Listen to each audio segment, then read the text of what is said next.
হয়, যোৱাকালি মই দেখাইছিলোঁ হাইলাকান্দিৰ বিভিন্ন প্ৰান্তৰ বানপানী, কিন্তু আজি মই উপস্থিত আছোঁ মাটিজুৰি এটা অঞ্চলত। আৰু মাটিজুৰি এই অঞ্চলখন যিখন ৰাজপথত মই উপস্থিত আছোঁ, এই ৰাজপথখন অসম ইউনিভাৰ্চিটি বা মেডিকেল কলেজলৈকে যাতায়াত কৰে এই ৰাজপথ। কিন্তু এই ৰাজপথ ইতিমধ্যে পানীৰ তলত আছে। ইয়াৰ কাৰণে হাইলাকান্দিৰ পৰা শিলচৰ মেডিকেল কলেজ বা আছাম ইউনিভাৰ্চিটি যাবলৈ যিটো পথ আছিলে, পথৰ যোগাযোগ বিচ্ছিন্ন হৈ পৰিছে। মই ৰাতিপুৱাৰ দৃশ্য মই ND24 দৰ্শকক দেখাই দিব বিচাৰিছোঁ।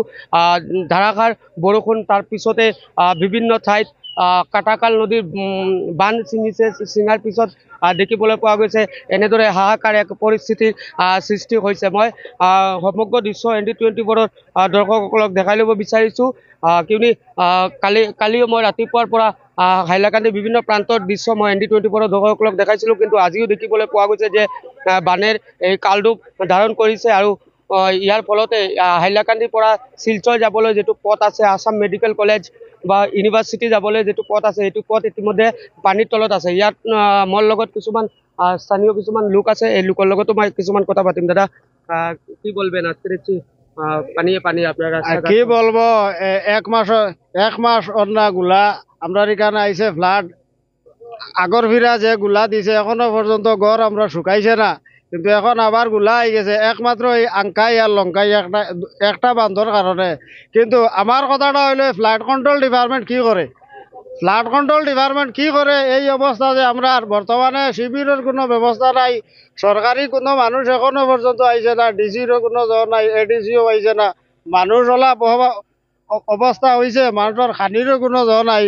কিন্তু আমরা কি করব, এমন হয়েছে বর্তমানে মানুষের রুজিরও কোনো জ্বর নাই, কোনো অবস্থা নাই মানুষের, আমরা রেখে উদ্ধার করতো, শিবিরেরও কোনো জ্বর নাই, সরকারি কোনো মানুষ এখনো পর্যন্ত আইছে না। হয়, জানাইছোঁ, ধন্যবাদ জানাইছোঁ। আৰু লগত কিছুমান লোক আছে, লোকৰ লগত মই কিছুমান কথা পাতিম। দাদা, কি বলবেন আজকে দেখছি জলের তলে আপনার সব পরিয়াল এখন জলের তলে আছে? আমরা কি বলবো, এক মাস আগে ফ্লাড হয়েছে, কিন্তু এই ফ্লাড হওয়ার কারণে আমরা এই অঞ্চলের গড় বাড়ি সব বুড়াইলে আসলো। এই ফ্লাড হওয়ায় এই অঞ্চল বেজান গরিব মানুষ আছেন, কোনো খাস কাম পাইতে না, কিন্তু এই মানুষের কোনো একটা সুবিধা করে দেওয়া হয়েছে না। ধন্যবাদ জানাইছোঁ। আৰু এজন আছে দাদা, আজি দেখিছোঁ গড়িতে পানীৰ তলত আছে। চাওক, এটাই কথা আপোনালোকক জানে, যোৱা 15 দিনমান আগতে বানপানী হৈছিলে, এতিয়া 15 দিনৰ মূৰত আজি তৃতীয়খন বানপানী। তো কাৰ নেগলিজেঞ্চি? এইটো জলসম্পদ বিভাগৰ নেগলিজেঞ্চি, আমাৰ জনপ্ৰতিনিধিসকলৰ নেগলিজেঞ্চি। আৰু তেওঁলোকৰ এনেধৰণৰ কাৰ্যক্ৰমণিকাৰ বাবে আজি মানুহ এনেধৰণৰ কাৰ্যত পৰিব লগা হৈছে।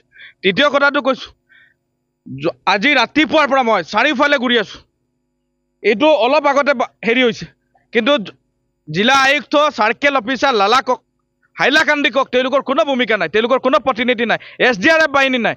আজি এইসকল মানুহ ক'ত থাকিব? এতিয়া মাটিজুৰি হাইস্কুল কোনোবা মানুহে মাটিৰ ব্যৱস্থা কৰি আছে, তেওঁলোক ক'ত শুই আছে নেকি? গতিকে তেওঁলোকৰ কাম নাইকিয়া অফিচাৰবিলাক হাইলাকান্দিত থাকিবলৈ দিয়া নহ'ব। এইবাৰ ফ্লাডৰ পিছত তেনেধৰণৰ অফিচাৰৰ বিৰুদ্ধে হাইলাকান্দিত প্ৰতিবাদ হ'ব, এই কথা কোৱা হৈছে। আৰু এটা কথা কৈছোঁ, জলসম্পদ বিভাগৰ মন্ত্ৰী পীযুষ হাজাৰিকাই বৰাক উপত্যকাৰ কৰিমগঞ্জ আৰু শিলচৰত আহিব পাৰে, হাইলাকান্দিত কিয় কাৰ্বন আহিব? বৰাক উপত্যকাৰ বাহিৰত দিকে হাইলাকান্দি। মন্ত্ৰী পীযুষ হাজাৰিকা শুনি আছে যদি এটা কথা কৈ দিব খোজা হৈছে, এইবাৰ হাইলাকান্দি জিলাৰ আংকাই লংকাই আৰু তেওঁ এই আংকাই লংকাই আৰু তছলাকালত আহক, তেওঁলোকে এইটো মেৰামতি কৰিবৰ কাৰণে ব্যৱস্থা কৰক, অন্যথা কিন্তু ইয়াৰ বিৰুদ্ধে প্ৰতিবাদী কাৰ্যসূচী ৰূপায়ণ কৰা হ'ব।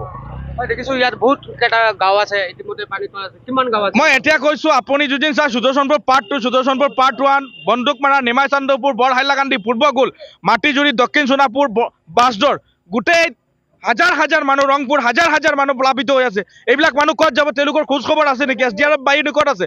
হেল্থ ডিপাৰ্টমেণ্ট ক'ত আছে? ভেটেনাৰী অফিচাৰ ক'ত আছে? চাৰ্কেল অফিচাৰ ক'ত আছে? তেওঁলোকৰ কাম নাইকিয়া অফিচাৰবিলাকে ফোন কৰিলে ৰিচিভ নকৰে আৰু চেয়াৰত বহি AC ৰুমত নাটক কৰি আছে। ইয়াৰ বিৰুদ্ধে প্ৰতিবাদ হ'ব আৰু মুখ্যমন্ত্ৰী তেনেধৰণৰ অফিচাৰৰ বিৰুদ্ধে নালিচ দিবৰ কাৰণে জাতীয়তাবাদী যুৱ ছাত্ৰ পৰিষদ অপেক্ষা কৰি আছে।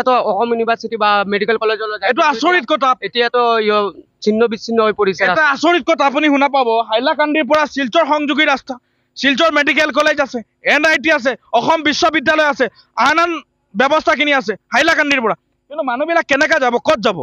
গতিকে এই সম্পৰ্কত তেওঁলোকৰ জ্ঞান যদি নাথাকে, আমাৰ পৰা তেওঁলোকে জ্ঞান ল'ব লাগে, আমাৰ পৰা তেওঁলোকে শিকিব লাগে, আমাৰ পৰা তেওঁলোকে বিভিন্ন ধৰণৰ হেৰি কৰিব লাগে এৰিয়া সম্পৰ্কত তেওঁলোকে নামাতে তেওঁলোকে নকৰে আৰু তেওঁলোকে ফোন ৰিচিভ নকৰে হাইলাকান্দি চাৰ্কেল অফিচাৰগৰাকী ৰাতিপুৱাৰ পৰা ফোন কিয় ৰিচিভ নকৰে মানুহে ইমান ফোন কৰি আছে লালা চাৰ্কেল অফিচাৰ কিয় শুই আছে তেওঁলোকৰ এনেধৰণৰ কাম নাইকিয়া অফিচত আহি থাকিব লগা যি মন্ত্ৰী হাইলাকান্দিত আহিব তেওঁলোকৰ ওপৰত ব্যৱস্থা গ্ৰহণ কৰিব নালাগে তাৰ জবাবদিহিন কৰা হ'ব এই কথা স্পষ্ট ধন্যবাদ জানাইছোঁ ইয়া আছিলে মাটিজুৰি এটা অঞ্চলৰ দৃশ্য আৰু মই বিভিন্ন প্ৰান্তৰ দৃশ্য মই ND24 দৰ্শকক দেখাবলৈ চেষ্টা কৰিম